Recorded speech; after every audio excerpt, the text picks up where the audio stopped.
ગોંડલમાં પાટીદાર યુવકને મારવાળાનો જે કેસ છે તેમાં ખોડલધામના પ્રવક્તાએ પોતાની પ્રતિક્રિયા આપી છે।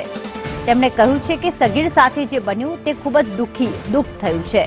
આરોપીઓને કડકમાં કડક સજા થાય અને કહ્યું કે નિર્દોષ દીકરા પર અમાનવીય કૃત્ય આચરવામાં આવ્યું છે। હસમુખ લુણાગરિયાએ કહ્યું કે ઘટનાને ખોડલધામ વખોડે છે। સમાજના રાજકીય આગેવાનો પણ આગળ આવે અને પાટીદાર સમાજના આગેવાનો સરકારમાં રજૂઆત કરે। દીકરાને ન્યાય માટે સરકારમાં રજૂઆત કરવી જોઈએ।